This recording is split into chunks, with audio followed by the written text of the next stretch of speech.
Hello दोस्तों, जय सिया राम। आज के इस वीडियो में हम आपके लिए बृहस्पतिवार की कथा लेकर आए हैं। कथा कुछ इस प्रकार है। भारतवर्ष में एक राजा राज करता था। वह बड़ा प्रतापी और दानी था। वह नित्य गरीबों और ब्राह्मणों की सहायता करता था। यह बात उसकी रानी को अच्छी नहीं लगती थी। वह ना ही गरीबों को दान देती, ना ही भगवान का पूजन करती और राजा को भी दान देने से मना किया करती थी। एक दिन राजा शिकार खेलने वन को गए हुए थे तो रानी महल में अकेली थी। उसी समय बृहस्पति देव साधु के वेश में राजा के महल में भिक्षा के लिए गए और भिक्षा मांगी। रानी ने भिक्षा देने से इनकार किया और कहा, हे साधु महाराज, मैं तो दान पुण्य से तंग आ गई हूँ। मेरा पति सारा धन लुटाता रहता है। मेरी इच्छा है कि हमारा धन नष्ट हो जाए, फिर ना रहेगा बांस और ना बजेगी बांसुरी।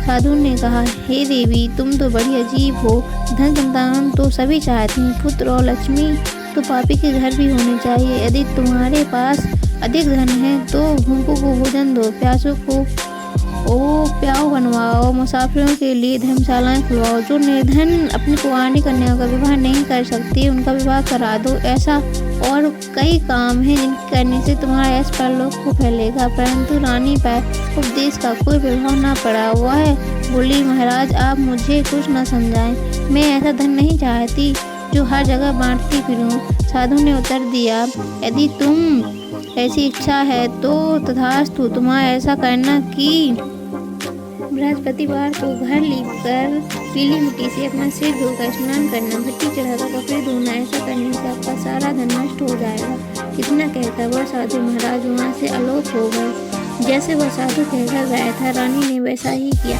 6 बृहस्पतिवार ही बीते थे कि उसका समस्त धन नष्ट हो गया और भोजन के लिए दोनों तरसने लगे, सांसारिक भोगों से दुखी रहने लगे। तब वह राजा रानी से कहने लगा कि तुम यहाँ पर रहो, मैं दूसरे देश जाऊँ, क्योंकि जहाँ पर मुझे सभी मनुष्य जानते हैं, इसलिए कोई कार्य भी नहीं कर सकता। देश चोरी परदेश भीख बराबर है। ऐसा कहकर राजा परदेश चला गया। वहाँ जंगल को जाता, लकड़ी काट कर लाता और शहर में बेचता। इस तरह जीवन व्यतीत करने लगा। एक दिन दुखी होकर जंगल में एक पेड़ के नीचे आसन जमा कर बैठ गया। वह अपनी दशा को याद करके व्याकुल होने लगा। बृहस्पतिवार का दिन था।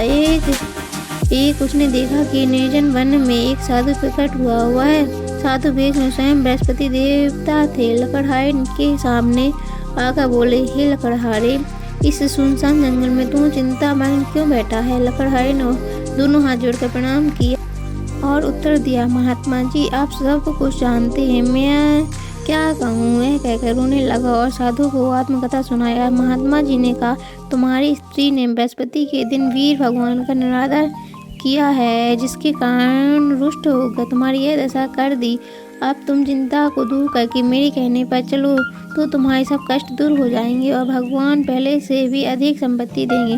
तुम बृहस्पति के दिन कथा किया करो। 2 पैसे का मंगवाकर उसका प्रसाद बनाओ और शुद्ध जल से लोटी में शक्कर मिलाकर अमृत तैयार करो। कथा के पश्चात अपने सारे परिवार और सुनने वाले प्रेमियों में अमृत व प्रसाद बांटकर आप भी ग्रहण किया करो। ऐसा करने से भगवान तुम्हारी सब कामनाएं पूरी करेंगे। साधु के ऐसे वचन सुनकर लकड़हारा बोला, हे प्रभु, मुझे लकड़ी बेचकर इतना पैसा नहीं मिलता जिससे भोजन करने के उपरांत कुछ बचा सकूं।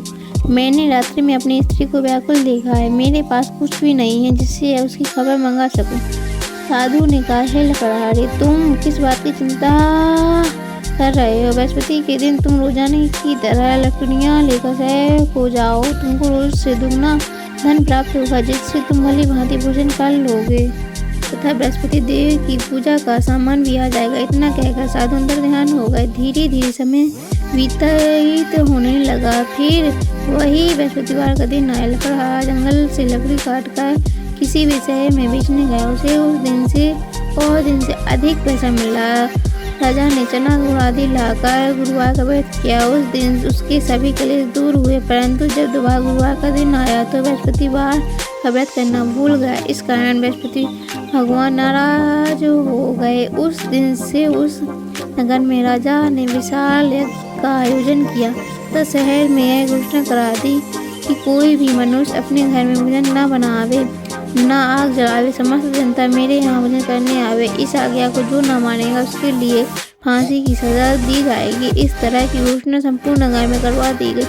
राजा की आज्ञा अनुसार शहर के सभी लोग भोजन करने गए, लेकिन लकड़हारा कुछ देर से पहुंचा, इसलिए राजा उसको अपने साथ घर ले गए और ले जाकर भोजन करा रहे थे तो रानी की दृष्टि उस खूंटी पर पड़ी जिस पर उसका हाथ लटका हुआ था। वह वहां से दिखाई न दिया। रानी ने निश्चय किया कि मेरा हाथ इस मनुष्य ने चुरा लिया। उसी समय पुलिस को बुलाकर उसको जेल खाने में डलवा दिया। जब लकड़हारा जेल खाने में पड़ा गया, वह बहुत दुखी होकर विचार करने लगा कि न जाने कौन से पूर्व जन्म के कर्म से मुझे यह दुख प्राप्त हुआ है, और उसी साधु को याद करने लगा जो कि जंगल में मिला था। उसी समय तत्काल बृहस्पति देव साधु के रूप में प्रकट हो गए और उसकी दशा को देखकर कहने लगे, अरे मूर्ख, तूने बृहस्पति देव की कथा नहीं करी, इस कारण तुझे दुख प्राप्त हुआ है। अब चिंता मत कर। बृहस्पतिवार के दिन जेल खाने के दरवाजे पर 4 पैसे पड़े मिलेंगे, उनसे तुम बृहस्पति देव की पूजा करना, तेरे सभी कष्ट दूर हो जाएंगे। बृहस्पति ही रोज उसे 4 पैसे मिले। लकड़हारे ने कथा कही। उसी रात्रि को बृहस्पति देव ने उस नगर के राजा को स्वप्न में कहा, हे राजा, तूने जिस आदमी को जेल खाने में बंद कर दिया है वह निर्दोष है, वह राजा है, उसे छोड़ दो। रानी ने कहा, उसी खूंटी पर लटका है, अगर तू ऐसा नहीं करेगा तो मैं तेरे राज्य को नष्ट कर दूंगा। इस तरह रात्रि के स्वप्न को देखकर राजा व्यथाकार उठा और खूंटी पर हाल देखकर लकड़हारे को बुलाकर क्षमा मांगी गई तथा लकड़हारे को योग सुंदर वस्त्र आभूषण देकर विदा किया तथा बृहस्पति देव की आज्ञा अनुसार लकड़हारा अपने नगर को चल दिया। राजा जब अपने नगर के सर पहुंचा तो उसे बड़ा आश्चर्य हुआ। नगर में पहले से अधिक बाग, तालाब, कुएं तथा बहुत सी धर्मशाला, मंदिर आदि बन गई हैं। राजा ने पूछा, है किसका बाग और धर्मशाला है? तब नगर के सब लोग कहने लगे, ऐसा रानी और बांदी के हैं। तो राजा को आश्चर्य हुआ और गुस्सा भी आया। जब रानी ने यह खबर सुनी कि राजा आ रहे हैं तो उसने बांदी से कहा, हे दासी, देख राजा हमें कितनी बुरी हालत में छोड़ कर गए थे। हमारी ऐसी हालत देखकर वह लौट न जाए, इसलिए तू दरवाजे पर खड़ी हो जा। आज्ञा अनुसार दासी दरवाजे पर खड़ी हो गई। राजा आए तो उन्हें अपने साथ लिवा लाई। तब राजा ने क्रोध करके अपनी रानी से पूछा कि यह धन तुम्हें कैसे प्राप्त हुआ? तब उन्होंने कहा, हमें यह सब धन बृहस्पति देव की इस वेद के प्रभाव से प्राप्त हुआ। राजा ने निश्चय किया कि 7 रोज बाद तो सभी बृहस्पति देव का पूजन करते हैं, परंतु मैं रोजाना दिन में 3 बार कहानी कहा करूँगा तथा रोज व्रत किया करूँगा।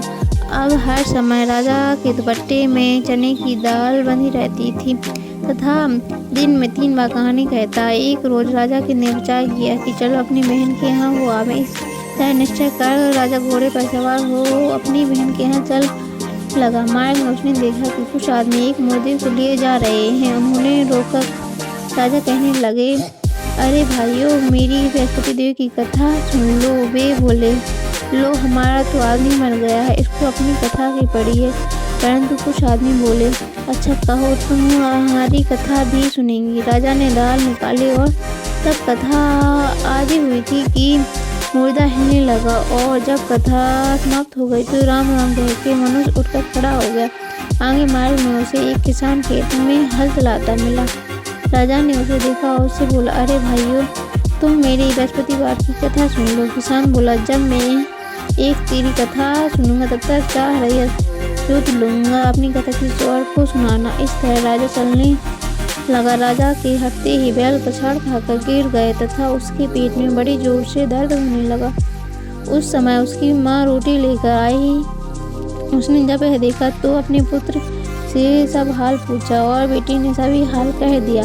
तो बुढ़िया दौड़ी उस घोड़े सवार के पास गई और उससे बोली कि मैं तेरी कथा सुनूंगी, तुम अपनी कथा मेरे खेत पर चलकर ही कहना। राजा ने बुढ़िया के खेत पर जाकर कथा कही, जिसके सुनते ही वह बैल उठ खड़े हुए तथा किसान के पेट का दर्द बंद हो गया। राजा अपनी बहन के घर पहुंचा। बहन ने भाई की खूब मेहमानी की। दूसरे रोज प्रातःकाल जब राजा जगह तो वह देखने लगा कि सब लोग भोजन कर रहे हैं। राजा ने अपनी बहन से कहा, ऐसा कोई मनुष्य है जिसने भोजन नहीं किया हो, मेरी बृहस्पतिवार की कथा सुन ले। बहन बोली, हे भैया, यह देश ऐसा ही है, पहले यहाँ लोग भोजन करते हैं, बाद में अन्य काम करते हैं। अगर कोई पड़ोस में हो तो मैं देख आऊँ। वह ऐसा कहकर देखने चली गई, परंतु उसे कोई ऐसा व्यक्ति नहीं मिला जिसने भोजन न किया हो।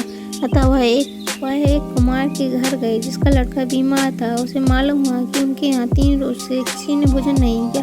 रानी ने अपने भाई की कथा सुनने के लिए कहा, कुम्हार तैयार हो गए। राजा ने जाकर बृहस्पतिवार की कथा कही, जिसको सुनकर लड़का ठीक हो गया। अब तो राजा की प्रशंसा होने लगी। एक रोज राजा ने अपनी बहन से कहा कि हे बहन, तुम भी मेरे साथ चल।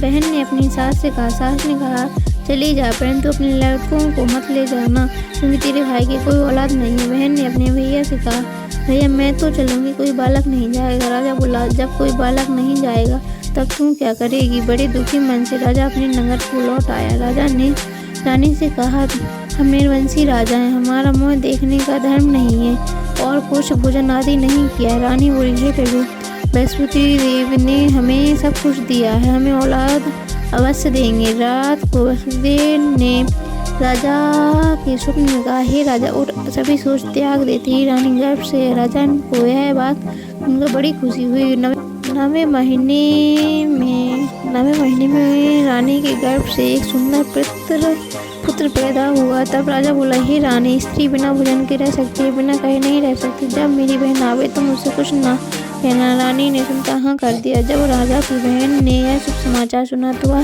बहुत खुश हुई और बधाई लेकर अपने भाई के यहाँ आई। तभी रानी ने कहा, घोड़ा चढ़कर न तो न आई, गधा चढ़ी आई। राजा की बहन बोली, भाभी, मैं इस प्रकार न कहती, तुम्हें औलाद कैसे मिलती। बृहस्पति देव ऐसे ही हैं, मैं जिसके मन में कामनाएं हैं सभी को पूर्ण करते हैं। जो सद्भावना पूर्वक बृहस्पतिवार का व्रत करता है एवं कथा पढ़ता है अथवा सुनता है और दूसरों को सुनाता है, बृहस्पति देव उसकी मनोकामना पूर्ण करते हैं। बृहस्पति देव उसकी सदैव रक्षा करते हैं। संसार में जो मनुष्य सद्भावना से भगवान जी का पूजन व व्रत सच्चे हृदय से करते हैं तो भगवान जी उनकी सभी मनोकामनाएं पूर्ण करते हैं। जैसे सच्ची भावना से रानी और राजा ने उनकी कथा को गुणगान किया तो उनकी सभी इच्छाएं देव ने पूर्ण की थी। इसी पूर्ण कथा सुनने के बाद प्रसाद लेकर जाना चाहिए, हृदय से उनका मनन करते हुए जयकार बोलना चाहिए। बोला बृहस्पति देव की जय। भगवान विष्णु।